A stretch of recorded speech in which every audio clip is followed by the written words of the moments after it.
The Rambler Network.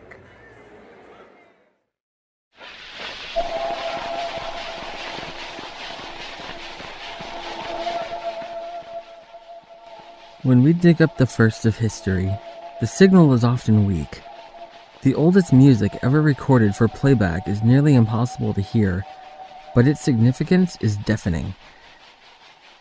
It's the first scratch in time, the mark that lets us find all the others that followed. But sometimes, what we think is the first isn't after all. This is the Digressor Firsts.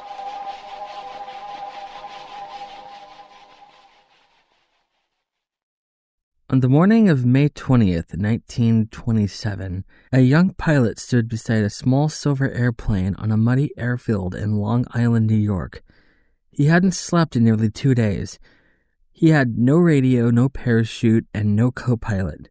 Just 450 gallons of fuel and a dream that most people thought was impossible. His name was Charles Lindbergh, and his plane, the Spirit of St. Louis. When he climbed into the cockpit that morning, reporters described the sky as gray and unpromising. The runway was slick from rain, and the plane was so heavy with fuel that it barely lifted off the ground. For a terrifying few seconds, the wheels brushed the grass at the end of the field, and then, finally, it began to climb. He would spend the next 33.5 hours alone in the air, flying through freezing fog, dodging storms, fighting exhaustion, and hallucinating from lack of sleep. At one point, he said he saw ghostly forms in the clouds, companions made of mist, guiding him forward. Below him stretched nothing but the Atlantic Ocean, a vast featureless void that had swallowed so many others who tried and failed. Every minute his plane burned fuel faster than it should have. Every gust of wind should have been his last. And yet, he kept flying.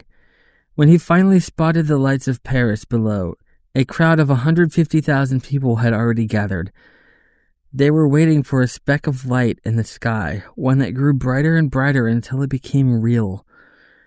As Lindbergh's plane touched down, the crowd broke through the barriers and swarmed him, pulling him from the cockpit, hoisting him on their shoulders, and chanting his name. That night, Charles Lindbergh became more than a pilot. He became a symbol of courage and the unstoppable rise of aviation. The newspapers called him the Lone Eagle.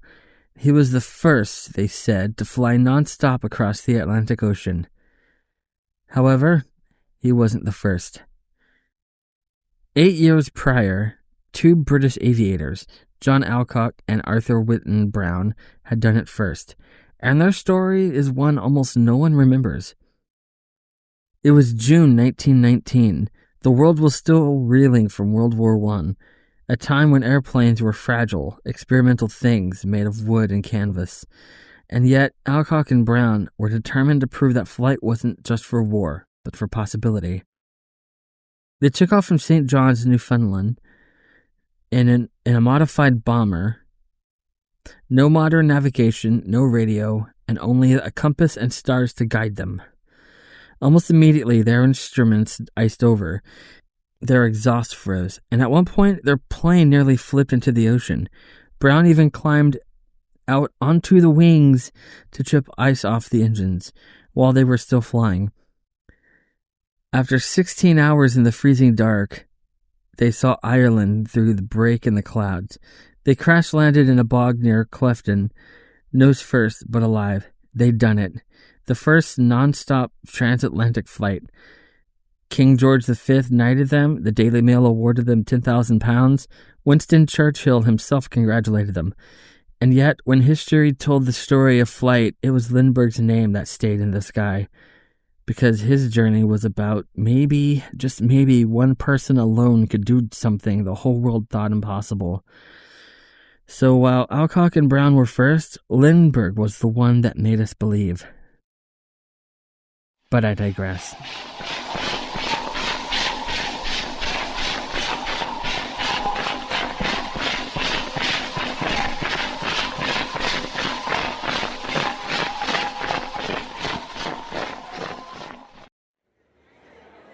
The Rambler Network.